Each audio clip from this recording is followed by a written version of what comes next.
Proclamação do Evangelho de Jesus Cristo, segundo Lucas. Glória a vós, Senhor. No 6º mês, o anjo Gabriel foi enviado por Deus a uma cidade da Galiléia chamada Nazaré, a uma virgem prometida em casamento a um homem chamado José. Ele era descendente de Davi e o nome da virgem era Maria. O anjo entrou onde ela estava e disse: Alegra-te, cheia de graça, o Senhor é contigo. Maria ficou perturbada com estas coisas e começou a pensar qual seria o significado dessa saudação. O anjo então disse-lhe: Não tenhas medo, Maria, porque encontrastes graça diante de Deus. Eis que conceberás e darás à luz um filho, a quem porás o nome de Jesus. Ele será grande e será chamado Filho do Altíssimo, e o Senhor Deus lhe dará o trono de seu pai Davi. Ele reinará para sempre sobre os descendentes de Jacó, e o seu reino não terá fim. Maria perguntou ao anjo: Como acontecerá isso, se eu não conheço homem algum? O anjo respondeu: O Espírito virá sobre ti, e o poder do Altíssimo te cobrirá com sua sombra. Por isso, o menino que vai nascer será chamado Filho do Altíssimo. Também Isabel, tua parenta, concebeu um filho na velhice. Este já é o 6º mês daquela que era considerada estéril, porque para Deus nada é impossível. Maria então disse: Eis aqui a serva do Senhor, faça-se em mim segundo a tua palavra. E o anjo retirou-se. Palavra da salvação. Glória a vós, Senhor.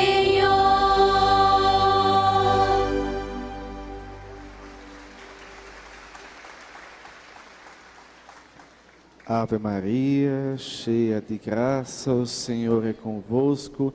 Bendita sois vós entre as mulheres. Bendito é o fruto do vosso ventre, Jesus. Santa Maria, Mãe de Deus, rogai por nós, pecadores, agora e na hora de nossa morte. Amém. Queridos irmãos e minhas irmãs, estamos aqui hoje encerrando a nossa 3ª semana do Advento. E hoje nós temos 2 recados muito importantes da parte de Deus. Na primeira leitura, o povo quer exigir do profeta que ele peça a Deus um sinal, que ele peça a Deus uma amostra de que sua graça está presente em nosso meio. Mas o profeta lança uma questão para o povo que também caberia a nós mesmos também.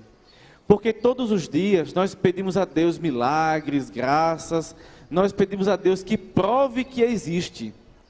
Senhor, me prove que o Senhor está na minha família. Senhor, me prove que o Senhor está comigo. Senhor, isso, Senhor, aquilo. É cheio de pedidos a Deus. Mas em nenhum momento eu digo: Deus, prove minha fé. Meu Senhor, prove o meu amor. Mas eu quero que Deus sempre prove que Ele existe, que Ele me ama, que Ele faça. É como se eu obrigasse a Deus a mostrar que Ele existe. Aí eu respondo da mesma forma que o profeta: será que achais pouco incomodar os homens e passais a incomodar até o meu Deus? Porque a gente fica exigindo a Deus que Ele nos mostre grandes sinais, que Ele nos mostre grandes milagres. Mas se você se levantar rapidinho do seu lugar, olhar para todo mundo que está aqui nessa assembleia, pergunte-se a si mesmo: qual dessas pessoas tem a mesma história que você? Qual dessas pessoas tem o mesmo desejo hoje que você? Qual de vocês teve o mesmo convite para estar nesta manhã aqui? Nenhum. Cada um com seu chamado, cada um com a sua intenção, cada um com o seu pedido. Mas Deus uniu todo mundo em um só coração, para louvar juntos o seu santo nome. Quer um milagre maior do que esse? Do que você enxergar ao seu redor pessoas de lugares, de culturas, de jeitos tão diferentes, unidos em um só coração para louvar o mesmo Deus. Veja. Ah, Frei, mais um milagre. No altar, em todas as santas missas, pão e vinho transformam-se em corpo, sangue, alma e divindade do próprio Deus. E a gente mesmo assim comunga, muitas vezes sem ter fé, de que realmente a Eucaristia é o próprio Cristo. Então vamos parar de pedir a Deus por tantos sinais, e vamos contemplar com os olhos aqueles que Ele já deu. Ontem no Evangelho, nós escutávamos Zacarias, que escutou o anjo também dizendo a ele que ele iria ser pai. Ele passou anos e anos da vida pedindo a Deus um filho. E olhe que era um sacerdote do templo, tinha grandes conhecimentos da palavra. Mas quando o anjo avisa a ele que ele vai ser pai, que a prece dele foi atendida, ele diz, não, não vai, não tem como, prove como isso vai acontecer. Veja, que pessoa é essa que ocupa a Deus a vida toda pedindo uma graça, quando Deus concede, diz, não, não vai acontecer. Começa a colocar um monte de impedimentos. Minha esposa é estéril, eu sou velho, não tem como. Então está rezando para que Deus? Meu Deus é o Deus do impossível, então tudo Ele pode. Mas muitas vezes nós somos igual. Pedimos a Deus uma graça, um milagre, uma cura, mas pedimos sem fé. Pedimos desacreditando até no poder de Deus. Eu vou dizer a vocês um mínimo do que eu já escutei, nas confissões mesmo. Quer ver? Frei, eu vim aqui me confessar, mas eu acho que Deus não tem poder para me perdoar, não. Eu acho que Ele não vai mais me perdoar, não. Aí eu pergunto, então veio para a confissão para quê? Se não acreditava que Deus pode perdoar. Veja no Evangelho, Nosso Senhor um dia perdoou os pecados de um paralítico. O povo, meu Deus, Ele perdoou. O que é mais fácil, perdoar pecados ou levantar um paralítico? Mandou o paralítico levantar e ficou curado. E às vezes o mínimo, que é só o espiritual, que é aquilo que Deus veio apagar da minha alma, aquilo que está errado na minha vida, que eu piedosamente vim confessar. Eu já digo que Deus não pode fazer isso. Deus não faz milagre aonde ninguém tem fé. Como já dizia Jesus. Jesus saiu de uma cidade porque ninguém tinha fé, então não tinha nem como ele operar o milagre, porque não tinha fé. Então, se você veio em Romaria, se você se coloca para rezar diante de Deus, pedindo uma graça, pedindo um milagre, peça com fé. Peça acreditando que a graça você já alcançou. Quando chegar na igreja, já procure saber onde está o sacrário. O que é o sacrário? Que muitas acho que nem sabe. É cristão católico, acho que nem sabe nem o que é o sacrário. É onde reside Jesus Cristo. É onde está a presença viva e eficaz de Jesus Cristo. No seu corpo, sangue, alma e divindade. A sua presença viva e operante em nosso meio. Mas muitos de nós passam pelo Santíssimo. Mais tarde vai ter adoração Santíssimo aqui. Muitos passam como se não fosse nada. E eu fico pedindo a Deus um milagre. E o maior milagre, que é ter Ele na minha frente, eu vê-lo com meus olhos, coisa que muitos profetas não puderam ter essa graça, eu tenho, eu passo como se não fosse nada. Aí fico pedindo a Deus um sinal. Aí eu repito igual o profeta, serás que achai pouco incomodar os homens, agora querem também incomodar o meu Deus? Pedindo provas, que Ele já deu um bocado, ainda pede mais provas ainda. Será que é necessário que Deus rasgue o céu e venha pessoalmente falar? Já que os sinais vocês não aceitaram? Entende? O que falta na gente é contemplar os pequenos milagres que acontecem em nossa vida. Frei, mas eu não recebi nenhum. Recebeu, tu está de pé na minha frente falando que não recebeu um milagre. Está viva, está de pé, tem família, comeu de manhã, tem uma casa. Entende? Pode vir caminhando. Quer mais milagres? Quer mais graças? Entende? Falta a gente contemplar os milagres pequenos que nos acontecem. Para não acontecer conosco o mesmo que aconteceu com Zacarias, que duvidou da graça de Deus, da pergunta, como é que isso pode acontecer? Se eu sou velho, minha esposa é estéril. O que foi que Deus fez? Calou a boca de Zacarias para ele parar de falar tanto e começar a contemplar com os olhos a graça de Deus agindo e acontecendo em sua vida. Aí vejamos hoje. Hoje o anjo chega até uma simples moça, entre seus 13 e 15 anos de idade mais ou menos. Ela recebe uma visita inesperada, um anjo. Quem aqui em casa fica, não, 10 horas da manhã vai chegar um anjo aqui em casa. Ninguém espera, é uma coisa que não é para se, não é uma coisa costumeira. Todo dia um anjo vem me visitar. Não, é uma coisa inesperada. O anjo chega nessa pobre menina e diz: você vai ser a mãe do Salvador. Olha a pergunta que ela faz. Não é uma pergunta duvidando da graça de Deus. Porque Maria sentia que ela era um pouco diferente das outras.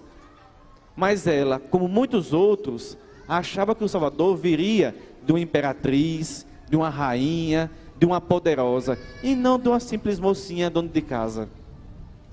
Ela só pergunta: como é que isso vai acontecer se eu não conheço nenhum homem? É uma pergunta inteligente, sábia. Ela não está duvidando. Ela só quer saber como será o passo a passo de Deus na sua vida. E o anjo prontamente lhe responde: o Espírito do Senhor virá sobre ti, tu conceberás e darás a luz ao Filho de Deus. Por isso será chamado Filho do Altíssimo. Diferente de Zacarias, que duvidou, Maria acreditou. Basta-nos ter a fé de Nossa Senhora, de escutar aquilo que Deus nos dá e tomar posse dessa graça, tomar posse dessa mensagem. E nesse momento a gente é exigido justamente a ser acompanhados por essa mulher, que tão pequena e tão simples, se colocou humildemente diante do Senhor. Ela tinha tudo para se sentir a melhor, a maior, a mais importante, mas não. Olha como é que ela responde ao anjo: eis aqui a serva do Senhor. Ela poderia ter dito: anjo, pode ir lá dizer ao Senhor, porque está aqui a mãe do dono do mundo agora. Não, eis aqui a serva do Senhor. Mesmo sabendo o grande projeto de Deus, que começaria a tomar forma em seu ventre e para a humanidade, Maria, mesmo assim, se coloca como pequena, como uma menor. Já a gente na igreja, se a gente não receber um aplauso, nunca mais piso na igreja. Se eu fizer uma doação na igreja e ninguém fizer um cartaz com a minha foto para mostrar que eu doei um fósforo para acender uma vela, até de igreja eu mudo. Se não falar o meu nome, misericórdia. Fico depressivo, angustiado, porque ninguém tocou meu nome no agradecimento. Enquanto Maria, a mãe do Salvador, sempre se colocou como pequena. E nós, que somos filhos dela, ainda precisamos aprender muito com Maria. Ainda precisamos aprender muito com Maria. A gente reza tanto Ave Maria, mas a gente falta dizer assim: mãe, nos ensina a ser pequeno, a ouvir o nosso Senhor, a nos colocar disponível para a graça do Senhor que está acontecendo. O que nos falta é isso. Muitas vezes somos igual a Zacarias. Ficamos duvidando da graça de Deus, duvidando da sua presença. Já Maria só questiona para entender como vai acontecer. Só isso. Ela não quer saber de mais nada. Só como vai acontecer. Ela não quer ser pega de surpresa. Ela quer fazer o passo a passo, junto com Deus, aceitando cada movimento, cada intenção, cada projeto que vai acontecendo a partir do seu sim. Então que nós tenhamos essa fé de Nossa Senhora e que nós preparemos nosso coração, porque o dia santo se aproxima. Aí eu pergunto: como está a nossa família? Está uma família que está atenta à voz do Senhor? Ou está uma família que está preocupada com tudo no mundo, menos com nosso Senhor que está chegando? Como é que está o meu coração para receber Jesus? Está um barraco bagunçado? Ou está uma mansão abençoada que eu preparei com tanto gosto para receber meu Senhor? Como está o meu coração? Então temos uns dias aí para o anúncio do Natal. Temos uns dias aí para esperar o anjo vir dizer aos nossos corações que o Senhor está para chegar. Que corramos igual os pastorzinhos que correram para contemplar o Senhor. E digo mais a vocês: ao chegar em qualquer igreja, vivam com todo o coração o Senhor que está à sua frente. Porque na nossa frente já não é mais pão, já não é mais vinho. É o corpo e sangue, alma e divindade de nosso Senhor Jesus Cristo. Então o Senhor que está para chegar sempre está em nossos sacrários. Sempre está na Eucaristia. Ele é a própria Eucaristia. Basta-nos olhar para Jesus e termos fé. E quanto aos pedidos e graças, relembrando um pouquinho Zacarias, relembrando um pouquinho o povo que pedia ao profeta que exigisse de Deus um sinal, muitas vezes aquela graça, aquele milagre, eu não alcanço, é porque eu sou o primeiro a impedir que Deus faça a graça acontecer. Então, ao pedir a Deus um milagre, pergunte a Deus o que Ele precisa de você para o milagre acontecer. Louvado seja nosso Senhor Jesus Cristo.